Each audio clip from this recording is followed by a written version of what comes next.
如果今天你是個20出頭的大學生，爸媽砸鍋賣鐵供你出國，背井離鄉，學費生活費加起來上百萬人民幣，畢業後呢，是回國卷996，還是在國外找到高薪工作站穩腳跟，甚至移民。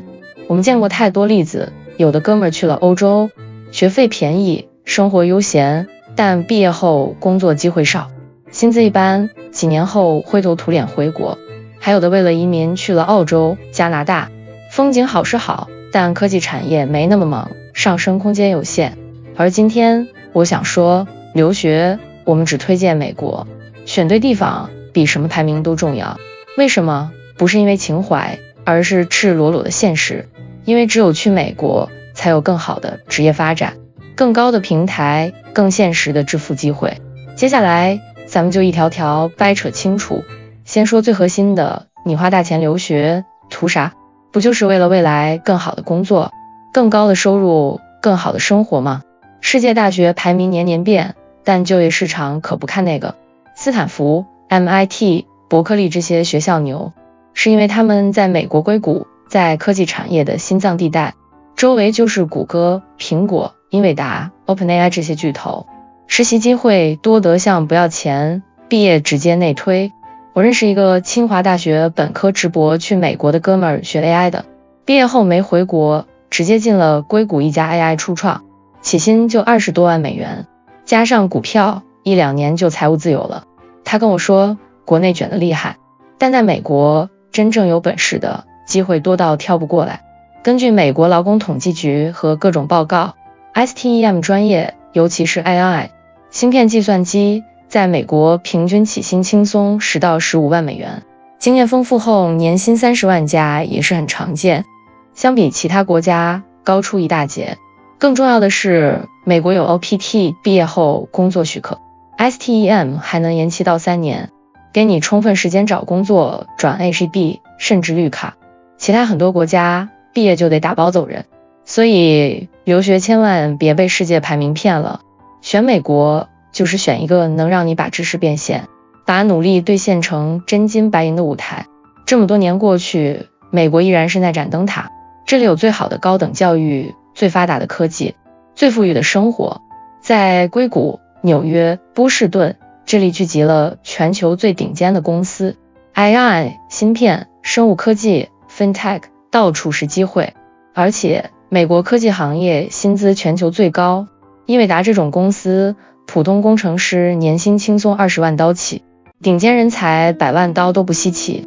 華人程序員在硅谷拿天價 offer 的新聞隔3差5就有。生活呢，雖然大城市消費高，但美國中產生活質量真香，好的學區、醫療、安全，相對很多地方多樣文化，還有華人社區，吃火鍋、買菜超方便。對比一下歐洲，很多國家福利好，但稅高，增長慢，亞洲鄰國機會少，國內卷得大家喘不過氣。美國至少給你一個努力就有回報的環境，而且美國還有移民路徑。H1B 雖然抽籤，但 STEM 優勢明顯，很多公司願意贊助，拿到綠卡後，子女教育養老全是頂級。舉個大家都知道的例子， Amptio 的創始人黃仁勳 Yansen Huang 在台灣出生，9歲隨家人移民美國，小時候家裡窮，他還幹過清潔工，但在美國他讀了大學，抓住科技浪潮，創立英偉達，現在公司市值世界頂尖，他本人已成為傳奇。如果他沒去美國呢，可能完全是另一個故事。類似馬斯克從南非去美國，也是一樣，用 SpaceX 和特斯拉改變了世界。其實這些不是特例，是美國給移民的土壤。華人在美國的 AI 芯片圈如魚得水，機會遠超其他國家，這點特別戳中咱們華人。現在的硅谷華人工程師比例高得驚人， AI 頂尖人才裡中國背景的占很大比例。NIPS 這種頂級會議，華人研究者比例一度接近一半。英偉達 CEO 黃仁勳自己都說，全球 50% 的 AI 研究人員有中國背景。那麼華人在美國為什麼混得開？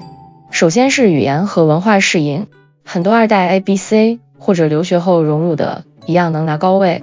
第二是專業匹配，咱們華人數理化基礎強，在芯片、AI 算法這些硬核領域特別吃香。第三是網絡效應，硅谷有龐大的華人社區，校友會專業協會，像 CASPI 半導體協會，抱團取暖，機會互相推。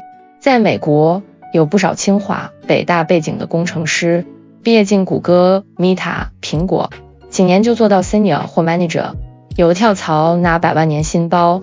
Scale AI 的年輕創始人 Alexander Wang 華裔，19歲退學創業，24歲就成億萬富翁。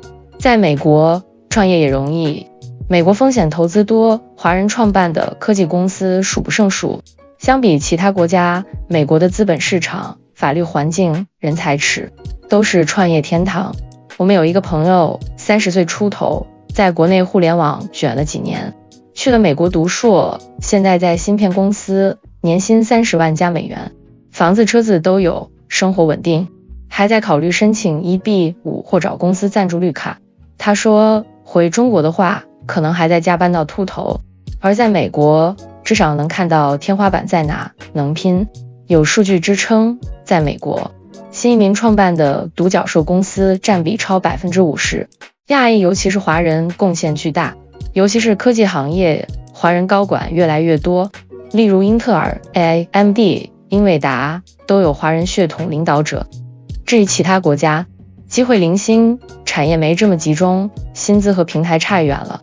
當然了，不是所有美國城市都一樣，選對地方超級關鍵。例如在灣區硅谷， AI、芯片、軟件是首選，機會最多，但競爭也猛，生活成本高。在紐約，金融加科技吃香。在波士頓，教育加 Biotech 受歡迎。在西雅圖，亞馬遜和微軟有大量的機會。關於留學美國的專業選擇，建議優先考慮 AI、計算機科學、電氣工程、數據科學，這些是未來10到20年的風口。關於畢業後在美國找工作，要早點做好準備。GPA、實習研究項目一個不能少，申請時要突出領導力和項目經驗，而且邊學邊實習，利用 CPT 或 OPT 多投科技公司，可以利用 LinkedIn、校友群、華人協會建立關係網絡，多參加 Meetup。如果你已經在職場，可以考慮在線碩士或短期訪學，轉行 AI 科技，或積累美國經驗。記住，努力重要，但平台更重要。選美國就是站在巨人肩膀上。當然，美國不是天堂，美國簽證有不確定性，生活成本高，文化適應需要時間，但相比回報，這些都是可控的。很多成功華人都是咬牙挺過前幾年，現在過得風生水起，心態放平就好，因為美國一直歡迎能幹的人。總之，留學不是終點，而是新起點。選對美國，選對賽道，你的人生天花板會高很多。黃仁勳從9歲清潔工到改變世界的巨頭，馬斯克從移民到太空夢想，這些故事告訴我們，美國給有準備的人無限可能，別再猶豫了。如果你20多歲正面臨選擇，勇敢衝一把美國；30歲了也別覺得晚，趕緊行動起來，機會永遠給準備好的人。我們下期見，加油！